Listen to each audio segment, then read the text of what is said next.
और बड़ी खबर आपको बता दें, directorate general of health services यानी कि डीजीएचएस ने कोविड-19 की इलाज की प्रक्रिया में बड़े बदलाव किए हैं, जिसके तहत कोरोना के इलाज में इस्तेमाल होने वाली कई दवाइयों और तरीकों पर रोक लगा दी गई है। डीजीएचएस की नई गाइडलाइंस के मुताबिक कोरोना मरीजों की स्टीम लेने में अब मनाही है।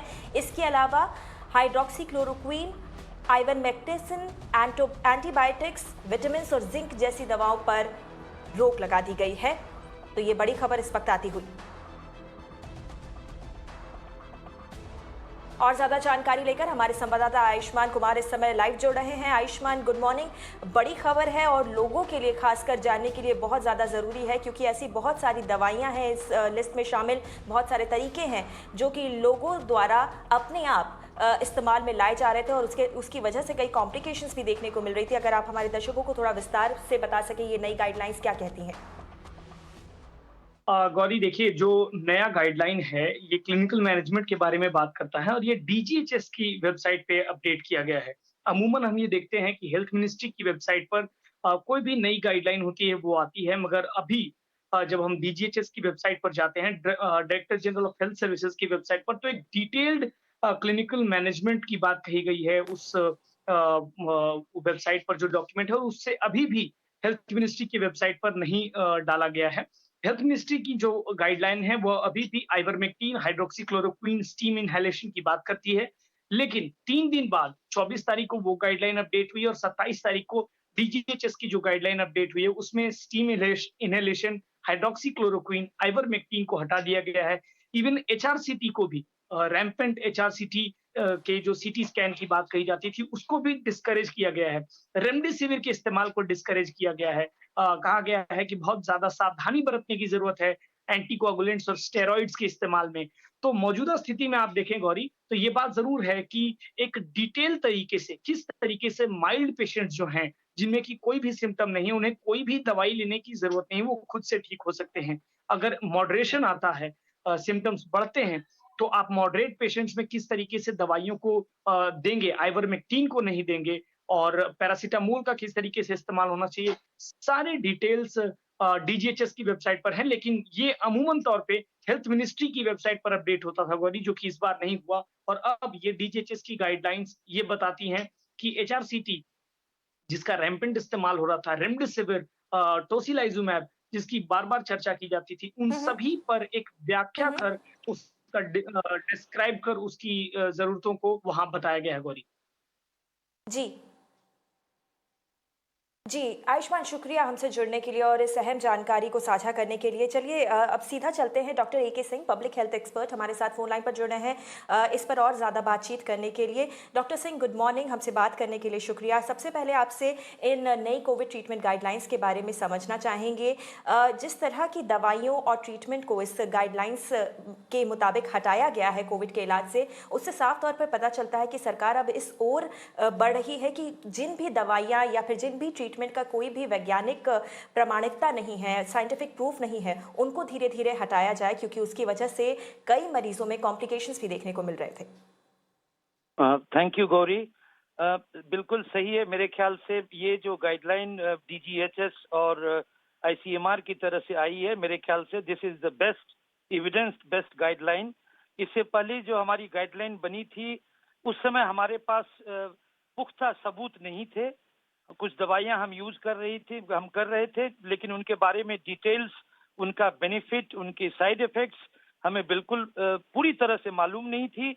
ओवर द टाइम अब हमें पता चलने लग गया है कि ये सब दवाइयां जो पहले यूज की जा रही थी, जैसे हाइड्रोक्सीक्लोरोक्विन, इवरमेक्टिन, बहुत सारी ऐसी दवाएं थे जो पहले यूज किया जा रहा था, उसको इस बार निकाल दिया गया है। आई एम वेरी हैप्पी कि अब हम बिल्कुल एविडेंस बेस्ड प्रैक्टिस के लिए जो मौजूद हैं, और हम लोगों ने सरकार से काफी रिक्वेस्ट करी थी कि हमारे पास एविडेंस नहीं है कि हम ये दवा यूज कर रहे हैं, इससे मरीजों में पता नहीं फायदा कितना होगा, बट नुकसान होने का काफी खतरा है। तो मैं बहुत खुश हूँ as a researcher, as a scientist, as a clinician. ये बहुत अच्छा हुआ है कि अब गवर्नमेंट ने अभी जो स्टेप लिया है ये बिल्कुल एविडेंस बेस्ड है, और हमको वही दवा यूज करनी चाहिए जिससे रियली कोई बेनिफिट मिलता है। अदरवाइज इतनी दवा के पीछे दौड़ लगाना जिससे कोई फायदा नहीं है, अननेसेसरी प्रिस्क्रिप्शंस, उसके साइड इफेक्ट, अब इनको बंद किया जाना चाहिए और ये I would say that this is a welcome step. जी, डॉक्टर सिंह, एक और सवाल आपसे करना चाहूँगी। हमने देखा है पिछले कई दिनों में कोविड ट्रीटमेंट प्रोटोकॉल में कई बड़े बदलाव किए गए हैं। रेमडेसिविर के इस्तेमाल को हटाया गया, प्लाज्मा थेरेपी को हटाया गया और अब ये नई गाइडलाइंस आई हैं, उसके मुताबिक एचसीक्यू और साथ ही स्टीम और बाकी दवाइयों के अगेंस्ट भी एडवाइस किया गया है। ये जो बड़े बदलाव एकाएक किए जा रहे हैं कोविड ट्रीटमेंट गाइडलाइंस में, उसके इम्प्लीमेंटेशन में कितनी दिक्कतें आ सकती हैं? क्योंकि ये सारी दवाइयाँ बहुत वक्त से अब प्रचलन में हैं, मरीज ले रहे हैं, डॉक्टर्स भी उनको प्रिस्क्राइब कर रहे हैं, तो एकदम से ये जो बदलाव आए हैं उनको इम्प्लीमेंट करना कितना मुश्किल या आसान होगा? कोई मुश्किल नहीं होगी, इसको इम्प्लीमेंट करना मेरे ख्याल से और इजियर हो चुका है। बिकॉज पहले सबको रेमडेसिविर प्रोक्योर करने में मरीज के परिवार वाले लोगों को काफी दिक्कतें आ रही थी और हमें ग्रेजुअली पता चला कि रेमडेसिविर से जो भी बेनिफिट है वो काफी मिनिमल कहा जाए तो बेहतर है। और प्लाज्मा थेरेपी जो है, इंडिया ने सबसे पहला ट्रायल प्लाज्मा के बारे में किया था। हमें एज ए डॉक्टर सबसे सरप्राइज लग रहा था कि अननेसेसरी प्लाज्मा में, जबकि ट्रायल में कोई फायदा उससे नहीं मिला था, उसके बावजूद भी हम प्लाज्मा के लिए चारों तरफ मरीज के घर वाले घूम रहे थे, डिस्पाइट नोइंग कि हमें इससे कोई फायदा नहीं मिला है। इनफैक्ट आईसीएमआर ने सबसे पहला स्टडी किया था पूरे वर्ल्ड में और बताया, इस ट्रायल का नाम प्लेसिड ट्रायल था, जिसमें प्लाज्मा से कोई फायदा नहीं मिला था। तो उसके बावजूद भी हम काफी दिन से प्लाज्मा यूज कर रहे थे। अभी जो गाइडलाइन ये बिल्कुल आसान है। बेसिकली अगर आपको माइल्ड कोविड है, लेट मी समराइज, अगर आपको माइल्ड कोविड है मतलब केवल बुखार है, पैरासीटामोल की टैबलेट खाइए, adequate rest, adequate sleep is fine, you don't need any treatment. आपको किसी दवा की जरूरत नहीं है पैरासीटामोल के अलावा। अगर आपको अपना सेचुरेशन मापें, अपने ऑक्सीजन कंसंट्रेशन को मापते रहें, एक पल्स ऑक्सीमीटर अपने पास रखें, अपना ब्लड प्रेशर, हार्ट रेट और ऑक्सीजन की मात्रा को मापते रहें। अगर आपका ऑक्सीजन सेचुरेशन 95% के ऊपर रहा, आपको कोई दवा खाने की जरूरत नहीं है। अगर आपको ब्रीदिंग डिफिकल्टी होने लग जाए और वॉक करने में, हम लोग इसको 6 मिनट वॉक टेस्ट बोलते हैं, अगर आपको ब्रीदिंग डिफिकल्टी हो और आपका सेचुरेशन 95% के नीचे आ जाए, तब आपको स्टेरॉइड की जरूरत पड़ सकती है, जो डॉक्टर आपको प्रिस्क्राइब करेंगे, which is very easily available and very cheap. तो क्लियरली आज के डेट में साइंस बता रहा है कि बेसिकली कोरोना के इलाज में अभी तक जितनी भी दवाएं यूज हुई है, कोई भी सिग्निफिकेंटली उससे कोई फायदा नहीं हुआ है। एक्सट्रीम केसेस में जब आपके पास सीवियर कोविड है, जिनको ऑक्सीजन की जरूरत हो रही है, वेंटिलेटर की जरूरत हो रही है, उन सब केसों में रेयरली हम रेमडेसिविर और टोसिलीजुमैब यूज करते हैं और उसका भी फायदा, टोसिलीजुमैब से कुछ ट्रायल्स में फायदा मिला है, बट हम इसको केवल सीवियर केस में यूज करते हैं बिकॉज टोसिलीजुमैब के काफी ज्यादा साइड इफेक्ट भी हैं। उससे काफी सेकेंडरी इन्फेक्शंस, बैक्टीरियल इन्फेक्शंस और फंगल इन्फेक्शंस होने के चांस ज्यादा हैं। तो इसीलिए मैं इस गाइडलाइन को वेलकम करता हूं, जो कि एब्सोल्युटली एविडेंस बेस्ड है। हम काफी दिन से गवर्नमेंट को रिक्वेस्ट कर रहे थे फ्रॉम डिफरेंट मेडिकल ऑर्गेनाइजेशन कि हम जो इतनी दवाएं यूज कर रहे हैं गाइडलाइंस के मुताबिक, इससे कोई फायदा नहीं है, प्लीज स्टॉप दिस। और जो एविडेंस में अभी हमारे पास प्रूफ है, केवल उसी को यूज किया जाए।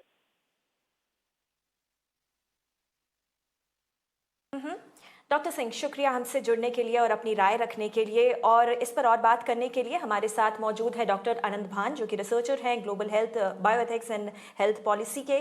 डॉक्टर अनंत भान, शुक्रिया हमसे जुड़ने के लिए और बातचीत करने के लिए। ये बड़ा फैसला लिया गया है सरकार की ओर से, एक बार फिर से कोविड ट्रीटमेंट प्रोटोकॉल में ये बदलाव किए गए हैं।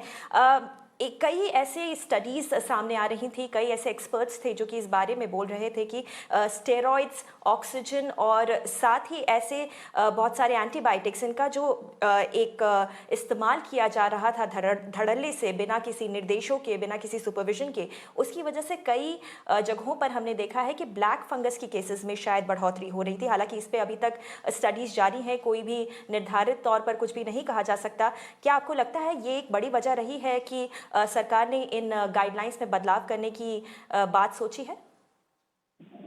नमस्कार, धन्यवाद मुझे शो पे बुलाने के लिए। बिल्कुल आपने जैसे कहा, कोविड के ट्रीटमेंट में एक कंसर्न ये रहा है कि पॉलीफार्मेसी बहुत बड़ा इश्यू रहा है। पॉलीफार्मेसी मतलब कि बहुत सारे ड्रग्स का कॉम्बिनेशन यूज करना, कई बार ऐसी ड्रग्स का यूज किया जाना जिसके ऊपर अभी एविडेंस या तो नहीं है या एविडेंस ये बताता है कि उनका कोई इस्तेमाल करने से खास फायदा नहीं है कोविड पेशेंट्स में।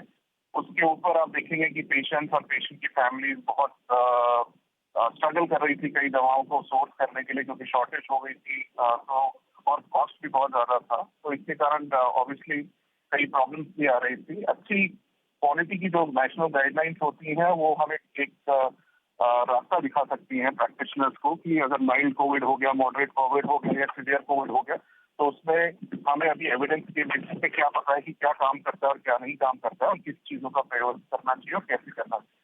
तो उसके लिए अच्छी बात है कि ये गाइडलाइंस आई हैं। इंटरेस्टिंगली इस बार गाइडलाइंस डीजीएचएस ने निकाली है, directorate general of health service, न कि आईसीएमआर में। पहली गाइडलाइन ज्यादातर आईसीएमआर और एम्स के द्वारा निकाली गई है, इस बार डीजीएचएस ने निकाली है, जो भी मिनिस्ट्री का एक आर्म है, टेक्निकल सपोर्ट यूनिट है, और एक तरीके से उनका मैंडेट है ये करना। तो ये भी एक इंटरेस्टिंग डेवलपमेंट है कि हम देख रहे हैं कि अब डीजीएचएस भी इसमें आ रहा है और बहुत प्रोग्रेसिव गाइडलाइंस है।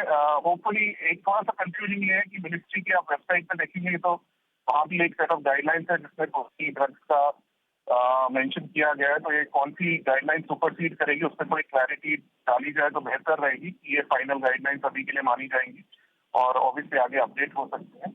और ये इम्पोर्टेंट है कि इनका डिसमिनेशन हो ताकि प्रैक्टिशनर्स अक्रॉस द बोर्ड, चाहे वो टर्शरी इंस्टीट्यूशंस में हो या फिर छोटे क्लिनिक में हो, जो माइल्ड पेशेंट देख रहे हैं, उन सबको ये गाइडलाइन पहुंचाई जाए और उनको ये बताया जाए कि ये लेटेस्ट एविडेंस के बेसिस पे बनाई गई है और एक अगर हम फॉलो करते हैं तो हम ऑप्टिमल केयर अपने कोविड से पेशेंट्स को दे पाएंगे।